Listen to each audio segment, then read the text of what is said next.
Welcome back to Tobago CSI. Now that we have a better understanding of processing a crime scene, we will speak to two agencies involved in the response to burglaries and break-ins. We will speak to Ms. Joanne Archie, Senior Superintendent of the Trinidad and Tobago Police Service, as well as Ms. Tanya Pierre Gopal, Monitoring and Evaluation Specialist at the Citizen Security Program. They will give us an overview of the current situation of burglaries and break-ins in Tobago. In Tobago, always experience a low crime rate. Our crime challenge on the island really is larcenies and break-ins, house break-ins. And we have seen a slight increase for the period 2014-2015 compared to 2014. But we have instituted certain initiatives that everyone is on board with, and we are hoping to see some changes in persons' attitudes towards safety. I'm happy that you're saying that, and because we have found so too in our conversations with many people across the island, and it would seem that the issues of break-ins, burglaries and break-ins, particularly home, is a bit troubling. And I'm also happy that you're saying persons need to then take greater responsibility. Could you give us a picture of what is really happening on the ground with the burglaries and the break-ins in Tobago? What I've realized in Tobago, and it's the culture of the people in Tobago, they are not used to locking up and securing because, you know, everyone knows everyone and they live together. That's how they were brought up. They're not accustomed to this securing and burglar proofing. But as again, crimes are changing and times have changed. And Tobago Division of the Police Service, what we intend to engage in a robust crime safety drive, targeting residents and community members of the community as it relates to hard targeting of homes. I know people do not like to have burglar proof and all those, but we have to be real. I say that with crime, there are three issues that must be present for crime to be, and that's the desire to commit a crime, the ability to commit the crime, and the opportunity. Now, we as police officers could hardly have any impact so much on the desire to commit a crime, because if somebody make up their mind they want to commit a crime, they will. But however, we could have an impact on the opportunity, and as members of the public, the opportunity, once the opportunity for a crime presents itself, the crime will be committed. Yes, as police officers, we are there to prevent the crime. And this is where we have to sensitize members of the public as to how they can protect themselves. And to reduce some of these crimes or to prevent some of these crimes, there are simple safety practices that members of the public can adopt. It's not rocket scientists. But you know, as you rightfully say, this almost gets to the grain of our way of life. Is this coming out of our society? You know, there is a talk about, we like to say it's people from Trinidad. Yeah. That's our comfort. But is there any truth to that? Maybe in some instances. However, what I can tell you, for the past 2 weeks, 3 weeks, we have arrested persons and what we call reoffenders for house break-ins. And in all cases, they were locals, persons from Tobago. We have charged persons and placed them before the court. They were released on bail and they were reoffending. But however, as police officers, we continue to do our duty and to ensure that the quality of life for citizens is enhanced. Okay. Could we look a little at maybe what the data is showing? Can we say in terms of an average week, an average month, or for the year, what has the numbers been?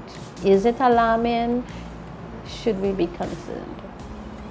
I would not say it's alarming. We have had a slight increase, a 15% increase in the number of larcenies and break-ins.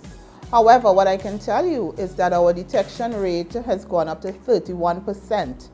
So that even though we had a slight increase, those matters were detected. A number of factors could account for this. CSP does a bit of work in terms of violence prevention training, also building up community efficacy, collective efficacy, the ability of a community to work on its own behalf, capacity building of CBOs, and I think the more positive activity that we have going on in the community, the less we're likely to see some of these serious offenses taking place.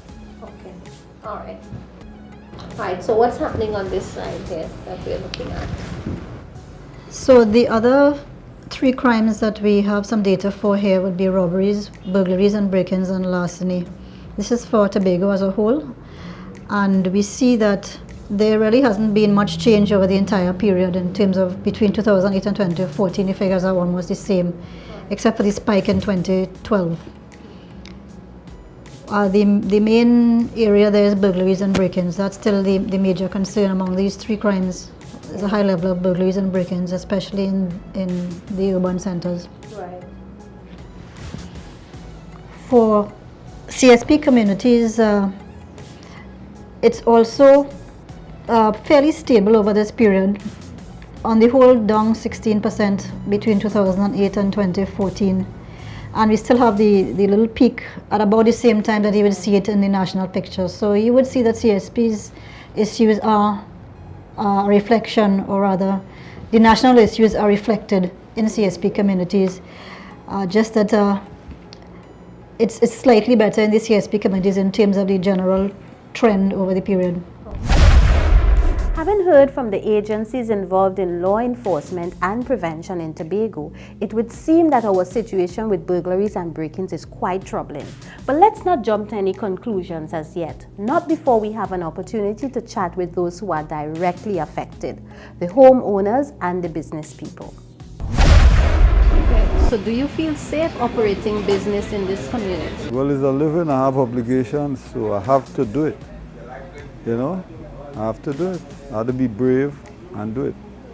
So what steps have you been taking, or are you prepared to take them to ensure your own safety?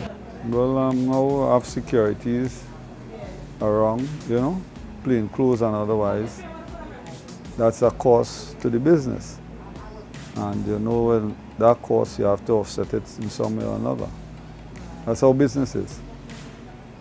But that's the way we have to go now, because the law enforcement people, they find these crimes sort of petty, so they aren't so interested in these crimes. That's how I think. So what do you think then should be done to assist business people operating in communities to be safer in transacting their business? Well, I think more patrols is one of a good way to go. You know, whereby the police, and not only patrol, they must stop and come out and liaise with the employees or the workers or the management, but they don't do that. You might just see a car drive past, dark glass, nothing, and you might be calling them and they can't hear you. You know, so if they would take the time off to stop and talk with people, you know, and so on, that could be one of the ways that, you know, you could deter the criminals. Establish a relationship with the business people. You know, it's not about money, because everybody feels that when they do something, they have to be paid for it. But I think that's their job. You know? Yeah. No, I don't feel safe in my community and in my home, because, as I said, when I was robbed, I went to the police. The police came here, they took fingerprint and everything, and nobody never responded to me. Nobody never came back to me to tell me anything. You know, I even went to CID after some months. I heard they had gotten some jewelry, some different places, and nobody never, you know, never responded to me after that. Nobody came, nobody said anything to me, you know, and I really don't feel safe. I really don't feel safe. Okay, so as a homeowner, then what are you doing about that situation to make your... Well, to be honest, as I always tell people, I say to people that once something affects one person in your community, it affects everybody, right? So I talk to people, right? I talk to people about the crime situation in the communities when we hear something, in the country when we hear something, you know. But then how much I can do? When you talk to people, how much can you really do? What else You do know? you think can be done then? Well, there's a lot we can do when it comes to community. Like we can form, neighborhood watch. But something I have watched these days is that everybody are just sort of selfish. Everybody are just for themselves, within themselves. Everybody home. Look at this is my home. This is your home. Everybody, But I would like to see us really form communities. Form community watch groups, and that we can tackle the problem. Let us stop living selfish, and really look out for each other. Look out for each other in our communities, even in the country. Let's look out for each other. And I think the police, police must be a little bit more on the patrol. Police, whether it's on foot, whether it's on bicycle, whether it's in vehicles, they must be a little bit more, patrolling areas. So if there is a crime, something happened, and we can always run. Somebody can always stop a policeman and say, look, here's a crime, there's a crime, this happened, that happened. And this is my my take on crime. We all know the average person on the street always has vital information. This episode cannot be completed without us having a chat with them. Let's hear what is their view on burglaries and break-ins here in Tobago. What is your view on burglaries and break-ins in Tobago? Okay, I would say that it is not as much as before, because the security system is more alert now, and the business owners, they are securing their places, right. But it's not much, but it have, you understand? Mm-hmm. And I think that the security system should be more firm. They sleep too much sometimes. Okay? Okay, Charlene, could you tell me what are your views on the current situation with burglaries and break-ins in Tobago? How do you feel about it and what are your thoughts? Well, right now I feel the protective service not taking it serious, right?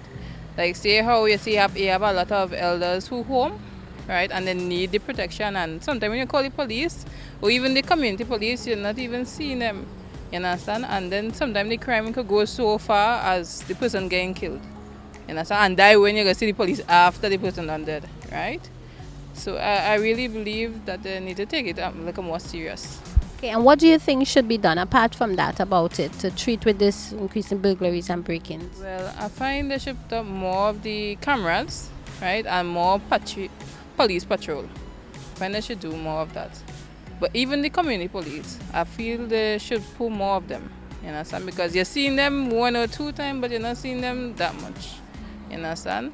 Because say if a burglar come in my house, when I get to them to run on the road and say, hey, somebody in my house, not until the person don't go on meeting them, I might see them, you understand?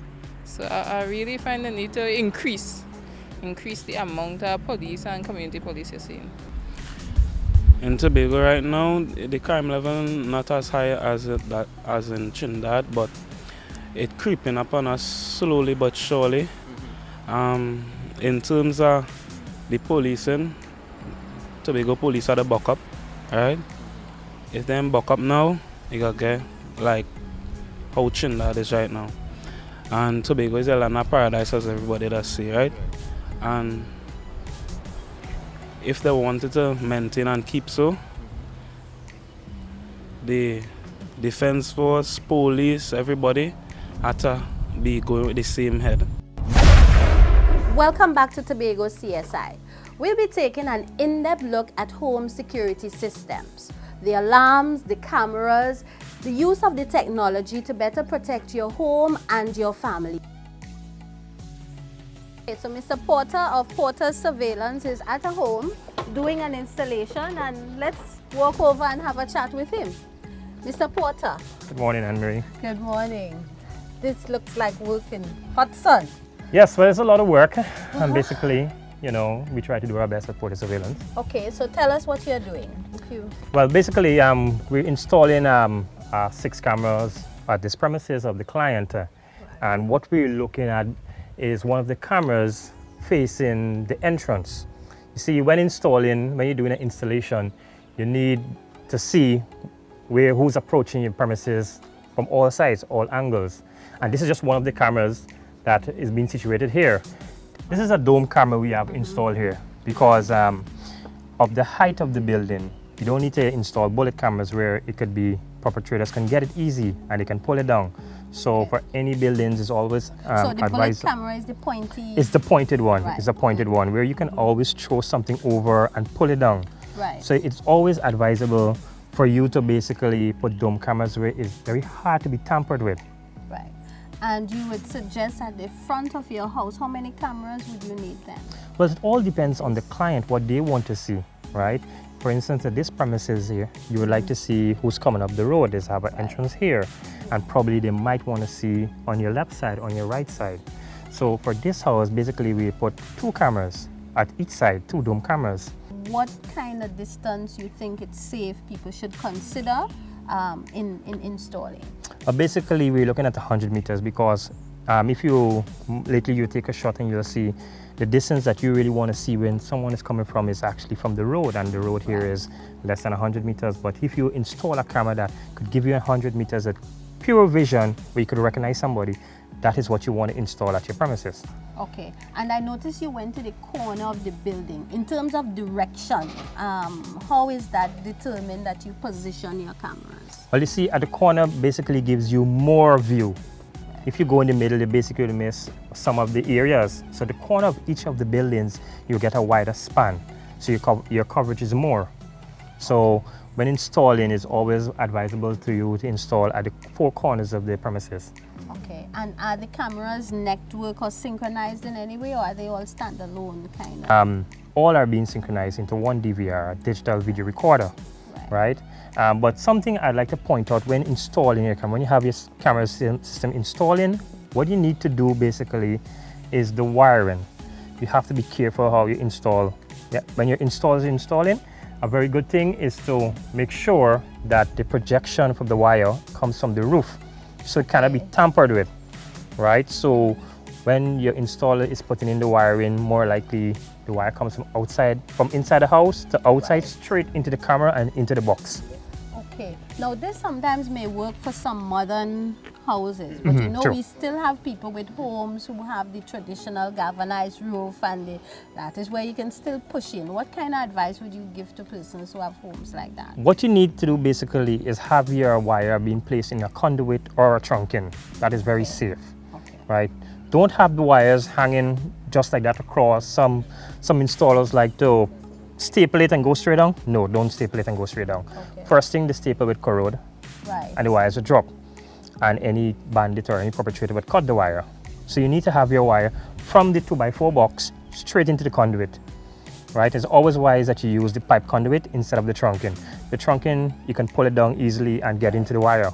So your wire goes from the 2x4 box straight into the conduit, straight into the premises. If you have to go right away around the house, you go right away around.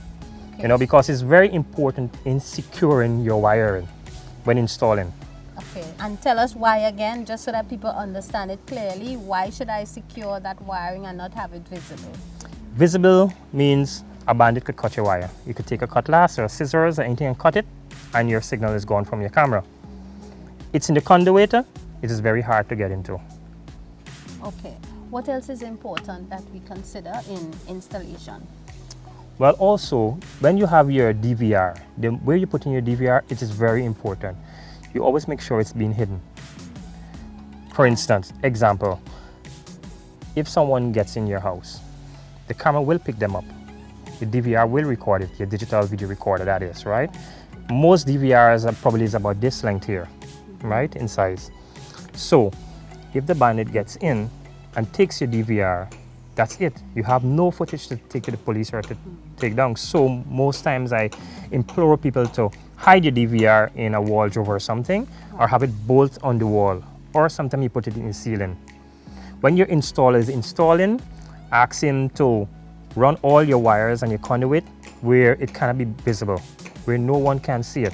So even your guests or your family don't know where your DVR is. So we're talking about covert kind of covert kind of thing, because that is one of your prized possessions. It's very important for you to secure your DVR. But is there another way of securing the information that it records? What would you advise people? Because, I mean, if I'm a real determined burglar, I'm going to come in there, and especially if I have a number of hours available to me in your home, I could dig up your whole property and find your DVR eventually. Is there any other consideration that we can say to people in terms of securing the information that the DVR stores? Yes, there's other ways where you can do internet viewing, where it can be stored on cloud. But most areas don't have internet access, and for you to see your DVR via phone or any tablet, you need to have internet access. Right? So there is the option where you can store it on cloud via internet. You have a skybox and you go through the ramifications of pulling it up and applying for a skybox. No, I know we get right? into a language that a lot of people won't understand. So what's the simple way? So we are saying to people here, you can store your information off-site. Off-site. Off-site. But you would need internet. But you will need internet for that purpose. Or is it that you can do regular kinds of backup of your information and store it? Is that necessary? What you can do is every week or every month, you back up your information on an external hard drive. Right? And so you can always have it there. Or periodically, you can go check your DVR, look through the footage and make sure, well, okay, I don't need this here, so you can start rewriting. But it's very important for you to have internet access for do a backup in the cloud, because as you said, if the perpetrator have lots of time to be in your apartment, your home, to go through and find your DVR and take it, you'll always have it there. But as I said, you need internet access, right? So you have to, there's a kind of win-loss situations in some instances. All right. I noticed that you put this sticker up here. Tell us why is that? Oh, it is very important for you to place a signage saying the building is under security, because why? It is law that you must tell persons that you're being recorded. It's illegal for you to record someone and they're not aware of it. But people have different views on that. Yes, you would. Like I don't really want you to know that I'm recording you if you're coming to break into my home. Why should I tell you that I'm recording you? Well, you see, the so law, that you will now go and look for my DVR. Well, you see, the law is so different. People say here, I didn't ask you to record me. I was passing the road and you record me. You record me without my permission. Here, as you have a sign saying the compound is under 24-hour surveillance. So it's a legal requirement. It's a legal requirement. Okay. So you've seen it right here on Tobago CSI. The heightened level of burglaries and break-ins in Tobago is of concern to many, including those who have been affected. In response, the TTPS have upgraded their systems, procedures, equipment, technology, and manpower to provide greater efficiency to the population, which is expected of any modern policing agency.